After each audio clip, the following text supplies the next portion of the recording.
Di tengah ramainya podcast Sarwendah yang masih menjadi bahan perbincangan publik, Ruben Onsu ternyata tidak sendirian. Satu persatu sahabat artis mulai menunjukkan dukungan mereka. Ada yang sampai menahan air mata, ada yang belak-belakan membela Ruben sebagai sosok ayah, bahkan ada yang memilih tetap setia mendukung meski tanpa banyak bica. Lalu, siapa saja artis yang masih berdiri di belakang Ruben Onsu? Dan benarkah masih ada satu sahabat dekat yang justru memilih diam?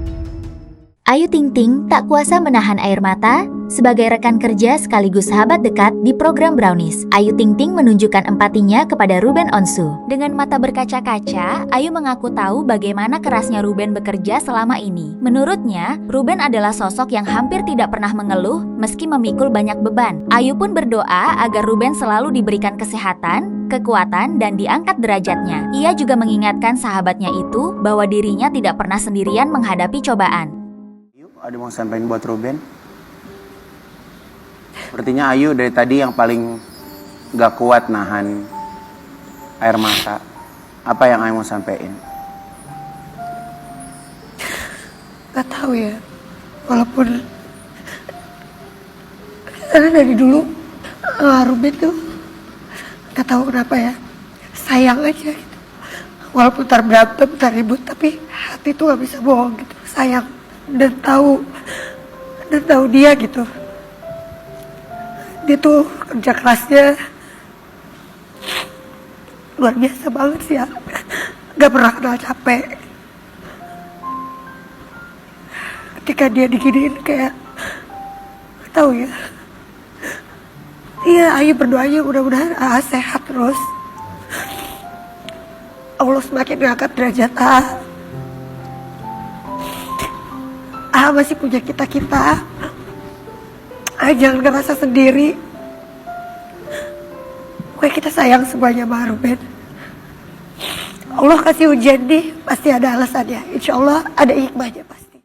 Netizen pun ramai berkomentar @riana_agustina1416. Ini baru magis beneran ya. Waktu di podcast Densu, nangisnya gak nyetrum. Ya gini ikutan nangis, aku @nona jingga. Alhamdulillah ko Ruben punya sahabat-sahabat yang tulus, yang baik, yang mengerti posisi ko Ruben, YGS menghargai dan menemani di kala susah senang mereka bareng-bareng. Tapi ada juga komentar netizen yang meminta Ayu agar gak berdrama. @rani jangan terlalu didrama-dramain yuk. Kalau Ayu memberikan dukungan lewat doa, Dewi Persik justru memilih bicara terang-terangan. Sebagai rekan kerja sekaligus sahabat, Dewi mengaku sering melihat langsung bagaimana Ruben bertanggung jawab terhadap keluarga. Menurut Dewi, Ruben rutin memenuhi kebutuhan anak-anak dan mantan istrinya. Bahkan, Dewi mengaku pernah melihat sendiri catatan pengeluaran Ruben yang sangat rinci, mulai dari biaya sekolah hingga berbagai kebutuhan anak. Bagi Dewi, Ruben adalah sosok ayah pekerja keras yang selalu mengutamakan keluarganya. Pernyataan itu pun langsung menjadi perbincangan hangat di media sosial. Tapi komentar netizen banyak yang mengatakan bahwa itu adalah kewajiban Ruben. @Kristianti, itu kewajiban dan sudah ada kesepakatan. Tapi ada juga yang mendukung Ruben. RA.RDA, dia tetap memenuhi tanggung jawabnya sebagai ayah. Sayang banget dia sama anak-anaknya. Walau kita nggak tahu gimana dia mengusahakan semuanya buat kebutuhan yang tidak kecil untuk anak-anaknya. Semoga Allah lapangkan dan luaskan rezeki ke Ruben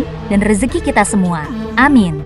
Anwar BAB, geng Brownies, hingga Bunda Korla ikut memberikan semangat. Tak hanya Ayu dan Dewi, Anwar BAB juga memberikan dukungan moral kepada Ruben. Meski memilih tidak ikut mencampuri urusan rumah tangga sahabatnya, Anwar berharap semua persoalan bisa segera menemukan jalan terbaik. Kalau aku ngedenger, apalagi kan kalau aku ngedengarnya itu di media sosial ya, semua media sosial memberitakan. Akhirnya aku tuh kadang gini, kalau ngeliat berita itu aku trust issue gitu loh. Ini bener apa enggak sih? Ini bener apa enggak sih? Karena kan yang tadi balik sendiri ya, terkadang ada beberapa oknum ini. Aku nggak bilang netizen ya, tapi ada beberapa oknum netizen yang maaf, yang ketikanya itu jahat. Yang nggak ada diada-adain, yang nggak ada diada-adain juga gitu, ngerti kan? Jadi aku jadi kayak, ini sebenarnya ada apa enggak ya? Tapi aku nggak ada kuasa juga, aku nggak ada kebebasan buat nanya sama Kak Ruben. Walaupun aku udah deket, tapi aku nggak, bukan berarti aku nggak peduli ya. Takutnya aku dibilang kepo juga. Kalau aku lebih kayak mau nanya juga, tapi ini kan urusan pribadi keluarga. Tapi aku harapannya, Anwar doanya tiap hari, aku bilang kayak, ya Allah mudah-mudahan ini enggak. Karena kan aku suka sempat dengar berita tuh yang awal, ingat nggak yang Bunda Wenda katanya pelayangan gugatan, dan ternyata enggak kan, enggak ada tuh katanya, nggak ada bukti segala macam. Terus aku bilang, oh alhamdulillah. Akhirnya kan apa? Kan dirujak sama beberapa oknum gitu kan. Nah aku nggak mau ini yang nggak ada diada-adain. Makanya tadi Andro bilang kalau misalnya memang belum officially dari Kak Bensunya ataupun dari keluarganya, ya aku nggak percaya. Tapi aku nggak nanya, bukan berarti aku nggak peduli. Aku tetap sayang, aku ngedoain. Aku serang benar-benar sampai aku nggak bisa tidur kemarin.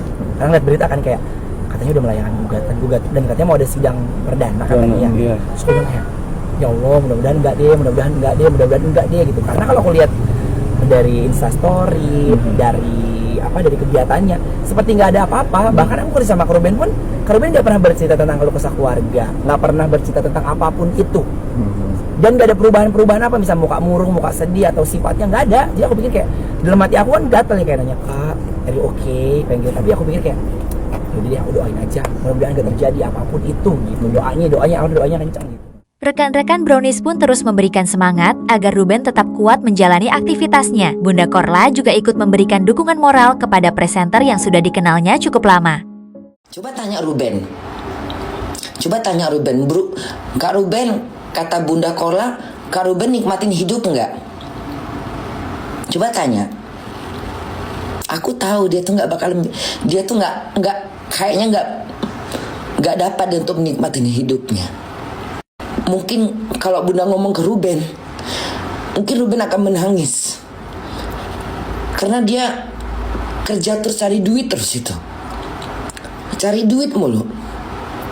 Kadang-kadang Bunda buka TikTok jam 9 malam, jam 10 malam, dia udah nongkrong live cari duit. Bahkan sampai Bunda bilang, ini kapan waktunya dia istirahat? Kapan waktunya Ruben ini menikmatin hidup? Kapan dia bisa bersenang-senang? Kayaknya nggak ada itu. Nggak ada kayaknya. Ngerti nggak? Nggak ada kayaknya. Ini Bunda ngomong ini kayak gimana ya? Kayak setega itu gitu. Setega itu berbicara di depan melontarkan kalimat di depan publik yang ditonton ribuan orang, seakan-akan kayak lupa gitu. Kebaikan Ruben itu kayak dianggap sebatas angin lewat gitu loh. Perjuangan Ruben selama ini berumah tangga, menafkahin, menyenangin, membahagiakan, itu kayak nggak terlihat gitu. Ruben nggak minta untuk Ruben tuh nggak butuh untuk disanjung-sanjung. Ruben tuh nggak minta untuk dihargain apa pemberian dia. Tapi setidaknya hormatinlah dia sebagai yang pernah jadi suaminya gitu. Itu aja. Yang pernah tinggal bareng, yang pernah hidup bersama gitu. Itu aja. Mungkin buat si perempuannya itu aja yang Bunda ingin. Berhentilah untuk selalu mengeluarkan kalimat-kalimat yang mungkin spontan atau nggak spontan gitu. Walaupun bagaimana dia bekas suamimu. Dia pernah memberikan kasih sayang padamu. Jangan karena udah nggak punya rasa atau punya yang nggak tahu entah gimana, tapi jangan merendahkan gitu, jangan meremehkan gitu. Ruben, kalau Bunda lihat dari jalan ceritanya kan, Ruben tuh cuman butuh ketemu anak. Jangan ngasih kentang dulu, kenapa sih? Anak babi, ya? Kau kusumpahin nanti kau ya. Jangan sampai aku bersumpah yang ngasih kentang ini, ya. Ya. Ruben tuh cuman butuh anak gitu. Dia butuh kasih sayang. Dia butuh kasih sayang dari anaknya. Itu aja kalau dilihat dari cerita ini kan seperti itu sebenarnya. Ya kan? Tapi seperti tidak ada jawaban gitu. Ya kalau Bunda cuman mau ngasih saran sebagai ibu, setidaknya berikanlah kesempatan gitu. Maksudnya dia kan ayah dari anak-anak itu gitu loh. Itu kan ayahnya gitu. Maksudnya didiklah anak itu untuk tetap menghargai ayahnya, ayah kandungnya gitu. Itu aja yang Ruben minta. Nggak ada yang lain. Dia mungkin nggak peduli mau sama siapa, yang dia peduli itu anaknya. Kalaupun mungkin, tolong digaris bawahin kalimat mungkin Bunda, mungkin rasa ketakutan Ruben ini untuk membangun rumah itu yang akan jadi hak siapa itu yang ditakutkan. Karena bagaimanapun namanya seorang ayah atau seorang ibu, pasti nggak tega anaknya terlantar. Makanya Ruben berusaha untuk melakukan hal itu. Walaupun dia kerja banting tulang siang dan malam, capek loh jadi Ruben itu. Kalau Bunda bilang, capek loh. Capek itu. Capek banget, gak sanggup aku. Untunglah Bunda perempuan. Ya, aku masih bersyukur aku perempuan. Gak sanggup aku jadi Ruben itu. Gak sanggup Bunda. Ya, mendingan Bunda tuh bersyukur. Ya, bersyukur aku jadi perempuan. Mau perempuan apapun terserah. Tapi aku bersyukur. Ya, aku bersyukur. Bersyukur aku. Tapi kalau jadi Ruben itu kayaknya aku nggak kuat. Nggak kuat aku. Kutinggalkan kalau aku jadi Ruben, kutinggalkan aja udah, masa bodoh terbang ke Amerika. Pergi mampus lah situ. Gak sanggup aku. Untuk Bunda bersyukur perempuan.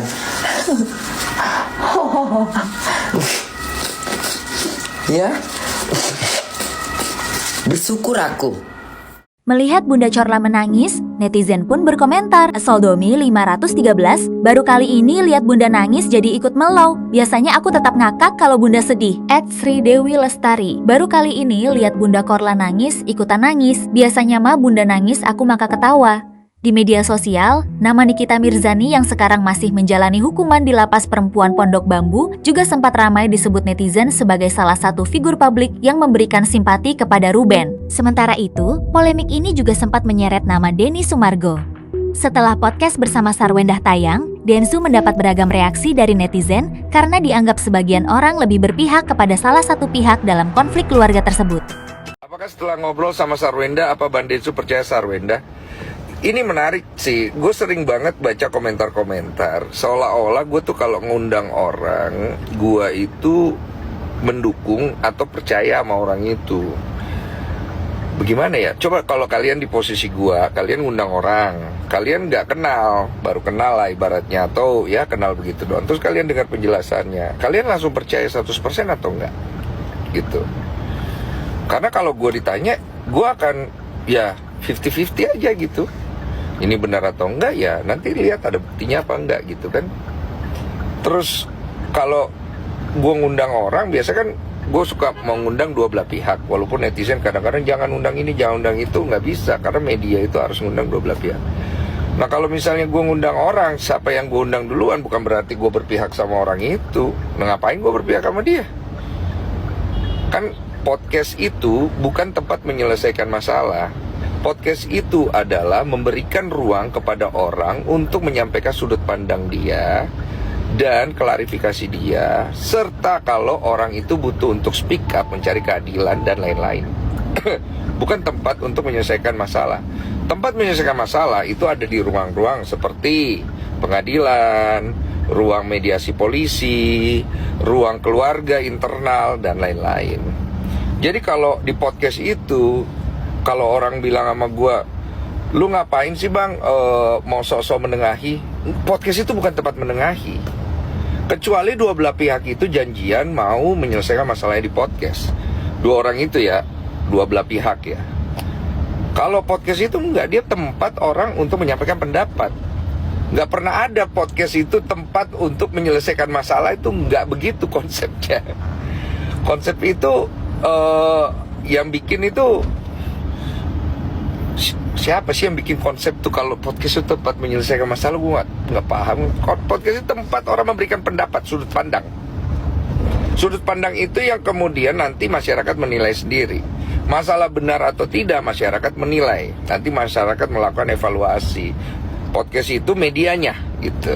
Nah kalau hostnya itu, dia tugasnya adalah untuk menanyakan apa-apa yang kemudian ingin ditanyakan oleh sebagian masyarakat, segelintir masyarakat, kebanyakan masyarakat, begitu. Meski begitu, sebagian besar sahabat Ruben memilih tidak ikut memperkeruh keadaan. Mereka lebih fokus memberikan kekuatan mental agar Ruben tetap sehat dan bisa menjalani pekerjaannya seperti biasa.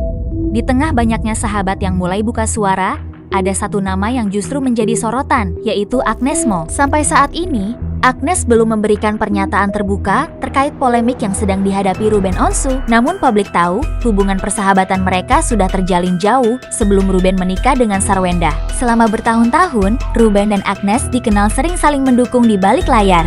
Bahkan, Agnes pernah memberikan semangat dan masukan kepada Bertrand Peto saat mulai meniti karir di dunia tarik suara sebagai bentuk perhatian kepada keluarga Ruben. Karena itulah, diamnya Agnes justru memunculkan berbagai spekulasi dari netizen. Ada yang menilai Agnes sengaja memilih menghormati privasi sahabatnya, sementara yang lain berharap suatu hari nanti ia akan ikut buka suara. Komentar netizen @Nurhayati Darsono, "Tuh, dengerin ya, Ro itu DRD udah jadi artis terkenal, seorang Agnes aja mengakuinya Ro itu orang baik." Di tengah polemik yang masih memanas, satu persatu sahabat Ruben Onsu mulai menunjukkan bahwa mereka tetap berada di samping sang presenter. Ada yang menyampaikan doa, ada yang memberikan kesaksian, dan ada pula yang memilih mendukung tanpa banyak bicara. Namun yang paling membuat penasaran, sampai kapan Agnes Mo akan tetap memilih diam? Apakah suatu saat nanti sahabat lama Ruben itu akhirnya akan angkat bicara, atau justru memilih menjaga semua dukungan cukup di balik layar? Kalau menurut selebtubers, lebih berarti mana? Sahabat yang membela di depan publik, atau sahabat yang memilih tetap setia mendukung dalam diam? Tulis pendapat kalian di kolom komentar.